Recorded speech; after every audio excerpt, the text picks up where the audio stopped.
നമ്മുടെ ക്യാമ്പസുകളിൽ എന്തിനാണ് വിദ്യാർത്ഥി രാഷ്ട്രീയം? ഇങ്ങനെ ആർക്കു വേണ്ടിയാണ് ഈ രാഷ്ട്രീയം? മക്കളുടെ ജീവനെടുക്കുന്നതാണ് വിദ്യാർത്ഥി രാഷ്ട്രീയമെങ്കിൽ അത് വേണ്ട എന്ന ഒറ്റക്കെട്ടായ നിലപാടെടുക്കാൻ ഇനിയെങ്കിലും കേരളം തയ്യാറാകണം. മാതാപിതാക്കൾ രംഗത്ത് വരണം. വിദ്യാർത്ഥികളുടെ രാഷ്ട്രീയ പ്രബുദ്ധതയെക്കുറിച്ച് ക്യാമ്പസുകളിലും പുറത്തും വാതോരാതെ പ്രസംഗിക്കുന്ന സ്റ്റുഡൻസ് ഫെഡറേഷൻ ഓഫ് ഇന്ത്യ എന്ന SFI സംഘടനയ്ക്ക് പക്ഷേ ഈ സിദ്ധാർത്ഥൻ എന്ന ഇര പുതുതല്ല. KSUവും ABPയും ഒരുപോലെ കാര്യമായ രക്തസാക്ഷികളെയും ജീവിക്കുന്ന ഹതഭാഗ്യന്മാരെയും കാലാകാലങ്ങളായി കേരളത്തിന് സംഭാവന നൽകിയിട്ടുണ്ട്. പക്ഷേ ഇതൊരല്പം ക്രൂരമായി പോയി എന്ന് ന്യൂസ് 18 സ്റ്റാർ എഡിറ്റോറിയലിന് പറയാതെ വയ്യ. അതിനിയും പറയുക തന്നെ ചെയ്യും.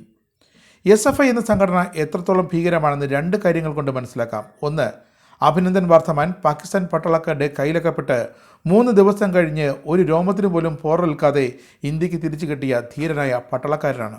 2, സിദ്ധാർത്ഥൻ എന്ന വിദ്യാർത്ഥി SFI ഭീകരരുടെ കയ്യിലകപ്പെട്ട് ഒരു തുള്ളി വെള്ളം പോലും കൊടുക്കാതെ 3 ദിവസം മൃഗങ്ങളെപ്പോലും നാണിപ്പിക്കുന്ന തരത്തിൽ അതിക്രൂരമായി മർദ്ദിച്ചു. ഒടുവിൽ മൃതദേഹമായി രക്ഷിതാക്കൾക്ക് കിട്ടിയ ഒരു സാധു കോളേജ് വിദ്യാർത്ഥി. അതുകൊണ്ട് തന്നെയാണ് SFI ലക്ഷണമൊത്ത ഒരു ഭീകര സംഘടന തന്നെ എന്ന് വിളിക്കുന്നത്. ഗവർണർ എന്ന പദവി ബഹുമാനം പോലും നൽകാതെ തന്നെ നിരന്തരം തെരുവിൽ വേട്ടയാടിക്കൊണ്ടിരിക്കുന്ന SFIക്കെതിരെ സംസ്ഥാന ഗവർണർ ആരിഫ് മുഹമ്മദ് ഖാൻ പോലും സന്ധിയില്ലാ സമരം പ്രഖ്യാപിച്ചിരിക്കുന്നത് തന്നെ വിഷയത്തിൻ്റെ ഗൗരവം വർദ്ധിപ്പിക്കുന്നു. ആരിഫ് മുഹമ്മദ് ഖാൻ ആയാലും സിദ്ധാർത്ഥനായാലും TP ശ്രീനിവാസനായാലും ഒരു KSUവിൻ്റെ സാധാ യൂണിറ്റ് സെക്രട്ടറി ആയാലും SFIക്കാർ അവരെ കാണുന്നത് ഒരേ കണ്ണിൽ തന്നെ. ശത്രു തന്നെ. അതുതന്നെയാണ് ഈ സംഘടനയെ അതിക്രൂരന്മാരുടെ പട്ടികയിൽ പെടുത്തുന്നതും. തൻ്റെ മക്കളെ അഭിമാനപൂർവ്വം SFI എന്ന ബാനറിന് പിന്നിൽ അണിനിരത്തുന്ന മാതാപിതാക്കളും ഇനി ശ്രദ്ധിക്കണം. അവർ പോകുന്ന വഴി ഇന്നത്തെ കാലത്ത് ശരിയായ വഴി തന്നെയാണോ എന്ന്. പഠിക്കേണ്ട സമയത്ത് പഠിക്കണം. രാഷ്ട്രീയ പ്രവർത്തനം പിന്നീട് മതി എന്ന വകതിരിവ് വിദ്യാർത്ഥികൾക്ക് ആദ്യം ഉണ്ടാകണം. വർഷങ്ങളായി SFI ഇങ്ങനെ ആയിരുന്നില്ല എന്നോർക്കണം. അടുത്ത കാലത്ത് തുടർന്നു വന്നിരുന്ന ഏകാധിപത്യ മനോഭാവത്തെ കേരളത്തിന് മുന്നിൽ തുറന്നു കാട്ടപ്പെടേണ്ടതുണ്ട്. നിയന്ത്രണം വിട്ടുപോയ CPI നേതൃത്വം തന്നെയാണ് ഈ സംഘടനയുടെ വഴിതെറ്റിയ പോക്കിന് പ്രധാന കാരണവും. അവർക്ക് SFIയിൽ ഇപ്പോൾ ഒരു നിയന്ത്രണവുമില്ല. SFIയുടെ ഫാസിസത്തെ എതിർക്കുക, ആക്രമണകാരികളായ SFI പ്രവർത്തകരെ ക്യാമ്പസുകളിൽ ഒറ്റപ്പെടുത്തുക എന്നൊരു ക്യാമ്പയിൻ പ്രതിപക്ഷ വിദ്യാർത്ഥി സംഘടനകൾ തുടങ്ങി വെച്ചതിന് പിന്നിലെ അപകടം തിരിച്ചറിയാതെ പോകരുത് CPM. സിദ്ധാർത്ഥിൻ്റെ കൊലപാതകത്തോടെ ഉയരുന്ന ആവശ്യം കേരളത്തിലെ ഒരമ്മയ്ക്കും ഇനി ഗതി വരുത്തരുത് എന്നാണ്. കാരണം ആ അമ്മ വിളമ്പിയ ഭക്ഷണം കഴിച്ചവർ കൂടി ചേർന്നാണ് അവനെ അരുങ്കൊല ചെയ്തത്. അതും 3 ദിവസം പട്ടിണിക്കിട്ട്. അവനൊരൽപ്പം വെള്ളമെങ്കിലും കൊടുത്തുകൂടായിരുന്നോ എന്ന ആ പിതാവിൻ്റെ ചോദ്യത്തിന് ആരുത്തരം നൽകും? ആ പിതാവും ഒരു CPM പ്രവർത്തകനാണ്.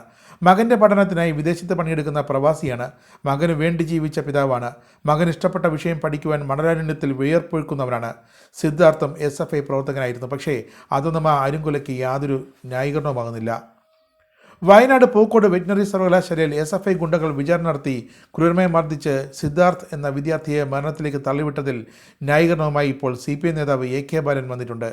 എവിടെയെങ്കിലും എന്തെങ്കിലും നടന്നാലത് SFIയുടെ തലയിൽ കെട്ടിവെക്കേണ്ട എന്ന ന്യായീകരണം പാർട്ടിക്കാർക്ക് പോലും ദഹിക്കുമോ എന്നറിയില്ല. എവിടെയെങ്കിലും എന്തെങ്കിലും നടന്നാലത് SFIയുടെ തലയിൽ ഇടണ്ട എന്നും SFIയിൽ പ്രവർത്തിക്കുന്നവരെല്ലാം CPM കുടുംബങ്ങളിൽ നിന്നും വരുന്നവരല്ല എന്നും AK ബാലൻ പ്രതികരിക്കുന്നു.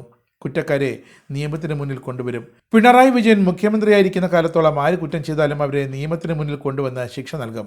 നിങ്ങളൊരു കാര്യം മനസ്സിലാക്കണം. SFIയിൽ ലക്ഷക്കണക്കിന് വിദ്യാർത്ഥികളുണ്ട്. ഇവരെല്ലാം CPM കുടുംബങ്ങളിൽ നിന്നും വരുന്നവരല്ല. BJPയുടെയും കോൺഗ്രസിൻ്റെയും കുടുംബങ്ങളിൽ നിന്ന് വരുന്ന SFIക്കാരുമുണ്ട്. അതുകൊണ്ട് എന്തെങ്കിലും എവിടെയെങ്കിലും വെച്ച് സംഭവിച്ചിട്ടുണ്ടെങ്കിൽ അത് SFIയുടെ മുകളിൽ ഇടണ്ട എന്നാണ് SFIയെ ന്യായീകരിക്കാൻ AK ബാലൻ നടത്തിയ ആ പ്രസ്താവന. പക്ഷേ അതുകൊണ്ടൊന്നും ഒരു കാര്യവുമില്ല എന്ന് വ്യക്തം. പൂക്കോട് വെറ്റിനറി സർവകലാശാല 2ാം വർഷ BVSC വിദ്യാർത്ഥി JS സിദ്ധാർത്ഥിൻ്റെ മരണവുമായി ബന്ധപ്പെട്ട കേസിൽ ഉൾപ്പെട്ട 4 പേരെ പുറത്താക്കി എന്ന് SFI സംസ്ഥാന സെക്രട്ടറി PM ആർഷോ അറിയിക്കുമ്പോൾ എത്ര കേസുകളിൽ ഈ ആർഷോ പ്രതിയാണെന്ന് കൂടി നിങ്ങൾ അറിയണം. അറിവായ കേസുകൾ 1, 2മല്ല 39 എണ്ണമാണ്. സഹപാഠികളെ, വിദ്യാർത്ഥിനികളെ ആക്രമിച്ചതടക്കം കേസുകൾ. അപ്പോൾ ഓർക്കണം, ഇതൊരു യൂണിറ്റിൽ മാത്രം ഒതുങ്ങുന്ന പീഡനമല്ല ഈ സഹപാഠികളെ ആക്രമിക്കുക എന്നതും. ആർഷോ സംഭവത്തെ ന്യായീകരിക്കുന്നത് ഇങ്ങനെയാണ്: സംഭവത്തിൽ ഉൾപ്പെട്ടവരിൽ 4 പേർ മാത്രമാണ് SFIയിലുള്ളത്. ഒരിക്കലും ഒരു ക്യാമ്പസിൽ നടക്കാൻ പാടില്ലാത്ത ക്രൂരമായ കാര്യങ്ങളാണ് സിദ്ധാർത്ഥിന് നേരെ ഉണ്ടായെന്ന് പറഞ്ഞ് സമ്മതിച്ച ആർഷോ അവർക്കെതിരെ ശക്തമായ നടപടി വേണമെന്നും ആവശ്യപ്പെടുന്നു. പൂക്കോട് വെറ്റിനറി സർവകലാശാല 2ാം വർഷ വിദ്യാർത്ഥിയുടെ മരണത്തിൽ ആൾക്കൂട്ട വിചാരണ നടന്നിട്ടുണ്ട് എന്ന പോലീസ് വ്യക്തമായ റിപ്പോർട്ടാണ് മുഖ്യമന്ത്രിയുടെ ഓഫീസിൽ നൽകിയത്. അത് പക്ഷേ തുടക്കത്തിൽ സ്വാഭാവിക മരണമെന്ന് വരുത്തി തീർക്കാൻ നടന്ന ശ്രമങ്ങൾക്ക് പിന്നാലെയാണ്. മുഖ്യമന്ത്രിയുടെ ഓഫീസിൽ നിന്നും കർശന നിർദ്ദേശം വന്ന ശേഷമായിരുന്നു ഉന്നതതല ഉദ്യോഗസ്ഥരുടെ അന്വേഷണവും അതൊരു കൊലപാതകമാണെന്ന് കണ്ടെത്തിയതും. തൊട്ടു പിന്നാലെ മുഖ്യമന്ത്രി ഉത്തരവിട്ടു പ്രത്യേക അന്വേഷണ സംഘം കേസ് അന്വേഷിക്കട്ടെ എന്ന്. പോസ്റ്റ്മോർട്ടം റിപ്പോർട്ടിൽ ഞെട്ടിപ്പിക്കുന്ന വിവരങ്ങളുള്ളത് എന്നത് കേരളം അടുത്ത കാലത്തൊന്നും മറക്കുകയുമില്ല. ഹോസ്റ്റലിലെ സഹപാഠികളാണ് വിചാരണ നടത്തിയതെന്ന് കൽപ്പറ്റ ഡിവൈഎസ്പി TN സജീവൻ വ്യക്തമായി അറിയിച്ചിട്ടുണ്ട്. വിചാരണയ്ക്ക് നേതൃത്വം നൽകിയ 12 പേരിൽ ഒരാളെയാണ് പാലക്കാട്ട് നിന്നും പിടികൂടിയ അഖിൽ. തിരുവനന്തപുരം സ്വദേശി സിദ്ധാർത്ഥിനെ ഈ മാസം 18-നാണ് പൂക്കോട്ടെ ഹോസ്റ്റൽ മുറിയിൽ തൂങ്ങി മരിച്ച നിലയിൽ കണ്ടെത്തിയത്. സിദ്ധാർത്ഥൻ ആൾക്കൂട്ട വിചാരണയും ക്രൂരമർദ്ദനവും മാനസിക പീഡനങ്ങളും നേരിട്ട് തന്നെയാണ് മരിച്ചത്. ഈ മാസം 14 മുതൽ 18 ഉച്ചവരെ സിദ്ധാർത്ഥൻ ക്രൂരമായ മർദ്ദനത്തിനിരയായെന്ന് ദൃക്സാക്ഷികളായ വിദ്യാർത്ഥികളുടെ മൊഴിയുണ്ട്. സംഭവത്തിൽ ഒളിവിൽ പോയ പ്രതികളിൽ മുഖ്യപ്രതി അഖിലിനെ പാലക്കാട്ട് നിന്നും കസ്റ്റഡിയിലെടുത്തതോടെ കൂടുതൽ വിവരങ്ങളും പോലീസിന് ലഭിച്ചു. College union president K. Arun, union അംഗം Asif Khan, SFI unit secretary Amal Iskhan എന്നിവരുൾപ്പെടെ 18 പേരാണ് നിലവിൽ പ്രതികൾ. പ്രതികൾ ആരായാലും തൻ്റെ മകൻ്റെ കൊലയ്ക്ക് പിന്നിൽ പ്രവർത്തിച്ച ഒരാളെപ്പോലും വെറുതെ വിടില്ല എന്നതാണ് സിദ്ധാർത്ഥിൻ്റെ പിതാവ് ജയപ്രകാശിൻ്റെ നിലപാട്. അതിനുവേണ്ടി ഏതറ്റം വരെയും പോകാൻ ആ പിതാവ് ഇറങ്ങി തിരിച്ചിരിക്കുന്നു. ഇനിയൊരു മാതാപിതാക്കൾക്ക് കൂടി ഈ അനുഭവം ഉണ്ടാകാതിരിക്കാൻ, ഇനിയൊരു സിദ്ധാർത്ഥൻ കൂടി ക്യാമ്പസിൽ കൊല്ലാക്കൊല ചെയ്യപ്പെടാതിരിക്കാൻ. ഇവിടെ അവസാനിപ്പിക്കേണ്ടതാണ് ഏതൊരു വിദ്യാർത്ഥി രാഷ്ട്രീയ പ്രവർത്തനങ്ങളും. ഇനിമേൽ കേരളത്തിലെ ക്യാമ്പസുകളിൽ മാതാപിതാക്കളെങ്കിലും അതൊന്ന് ഓർത്താൽ നല്ലത്.